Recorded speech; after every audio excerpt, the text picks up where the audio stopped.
Hello everyone. आज मैं discuss करूंगा ईएसआईसी स्टेनो 2022 को लेकर।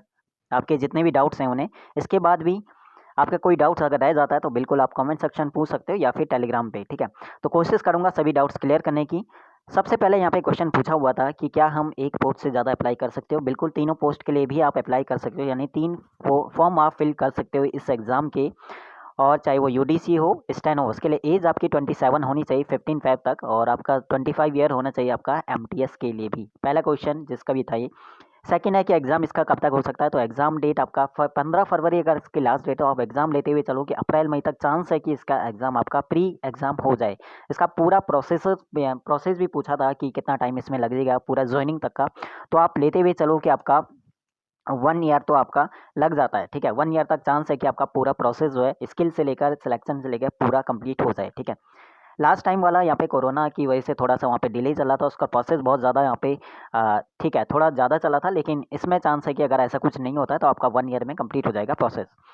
सेकंड है, क्या हम दूसरे स्टेट से अप्लाई कर सकते हो? बिल्कुल, जहाँ पे वैकेंसी आपको लग रहा है कि आप वैकेंसी ज़्यादा है, आपके चांस है वहाँ पे सिलेक्शन के, तो उस स्टेट से भी आप अप्लाई कर सकते हो। लेकिन इंपॉर्टेंट चीज़ ये है कि प्री तो आपका अपने स्टेट में होगा, लेकिन मेंस देने आपको वहीं जाना पड़ेगा जहाँ से आप फॉर्म अप्लाई करोगे। इसलिए अप्लाई करने के जिस स्टेट में आप अप्लाई करोगे तो मन बना लेना कि मेंस देने आपको वहीं जाना पड़ेगा, और जा सकते हो नहीं जा सकते वो भी आपको देखना है। ठीक है, और कैटेगरी को लेकर भी काफ़ी क्वेश्चन पूछे हैं कि ओबीसी से है और यहाँ पे वैकेंसी बिल्कुल नहीं है, एससी है तो यहाँ पे वैकेंसी नहीं है। तो ये चीज़ आपको देखना पड़ेगा कि जिस स्टेट में आपको अपनी कैटेगरी की वैकेंसी मिलती है तो वहाँ से आप अप्लाई कर लो।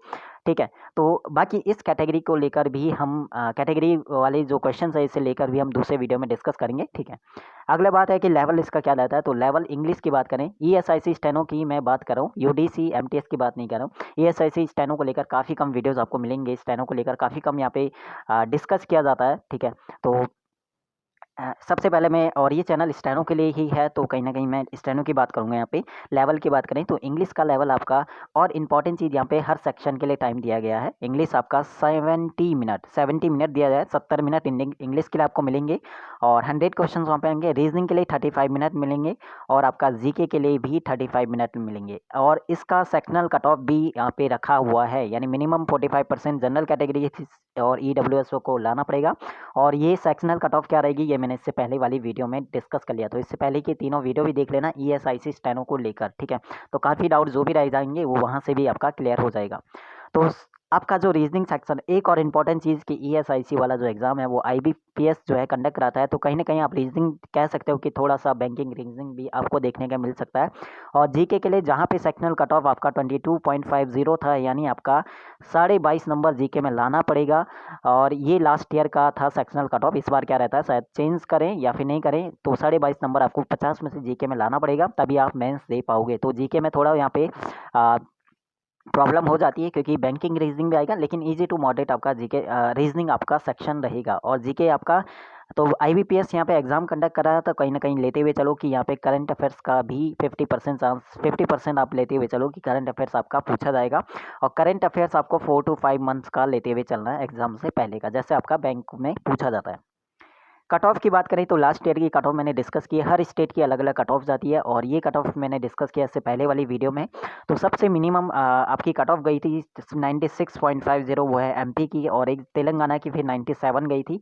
और यही रीज़न है आपका जीके सेक्शन को लेकर कि काफ़ी लोगों के जीके में 22.5 नंबर नहीं आए होंगे, या फिर काफ़ी लोगों के रीजनिंग वाला सेक्शन हो सकता है कि बैंकिंग था तो इस वजह से वहाँ पे रीजनिंग में कम स्कोर हुआ होगा। तो काफ़ी यही आपका दो ऐसे रीज़न है जिसकी वजह से कट ऑफ कम जा सकते हैं। एक और है कि आपका नंबर ऑफ वैकेंसी उस स्टेट में ज़्यादा होगी, अप्लाई कम ने किया होगा, या फिर आपका वैकेंसी कम होगी, ज़्यादा ने अप्लाई किया होगा, तो ये आपका कट ऑफ कम ज़्यादा का है जहाँ पे आपको देखने को मिल जाएगा हर स्टेट में। ठीक है, वैकेंसीज की बात करें तो इस बार की जो वैकेंसी आपकी टोटल है 165। इसके अलावा भी बहुत सारे क्वेश्चन हैं जो मैं जल्दी जल्दी आपको यहाँ पे डिस्कस करता हूँ क्या क्या पूछा जाता है।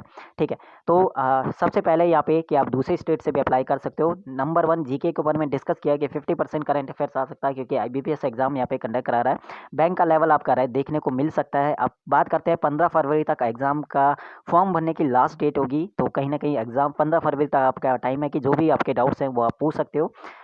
बात करते हैं स्किल, स्किल देना आपको मेंस का वहीं जाना पड़ेगा जहाँ पे आपका जहाँ से आपने फॉर्म अप्लाई किया होगा। एक से अधिक पोस्ट के लिए आप अप्लाई कर सकते हो। मार्च अप्रैल इसकी एग्ज़ाम डेट आपका हो सकता है, ठीक है, अप्रैल तक आप लेते हुए चले। और जो उसका सिलेक्शन का रेशियो होता है वो 1/10 रहता है आपका मेंस के लिए, यानी 1/10 रेशियो रहता है आपका मेंस के लिए, यानी मेंस के लिए जो चुने जाते हैं। उसके बाद आपका रेशियो थोड़ा और कम हो जाएगा, ठीक है।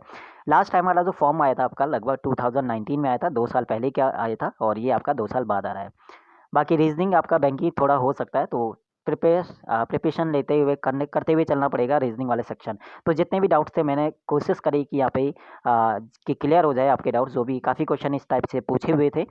और इसके अलावा कोई और डाउट्स रहता है तो आप कमेंट सेक्शन पूछो, और या फिर टेलीग्राम पे आप पूछ सकते हो, ताकि सभी जितने भी डाउट्स हैं उन सभी के लिए सभी को एक साथ लेते हुए अलग से एक वीडियो में बना दूंगा, ठीक है।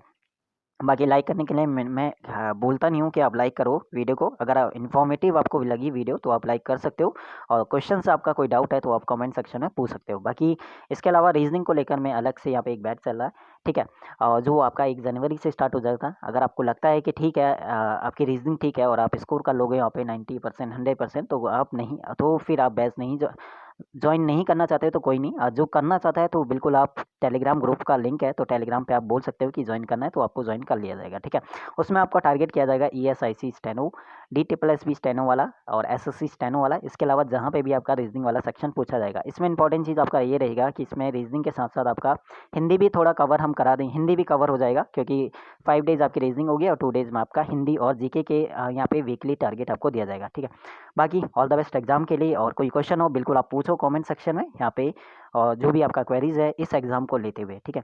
बाकी अच्छी लगती है, इन्फॉर्मेटिव लगती है, आप लाइक कर सकते हो, आपका मन है, नहीं तो डिसलाइक भी आप कर सकते हो अगर वीडियो आपको नहीं लगती है तो इन्फॉर्मेटिव, ओके। तो जितने भी क्वेश्चन मुझे लगा कि आपके थे, तो मैंने कोशिश करी यहाँ पे कि आपके डाउट्स क्लियर हो। इसके अलावा कोई रहता है तो आप पूछ सकते हो, ठीक है। बाकी शुक्रिया, take care, all the best, bye bye.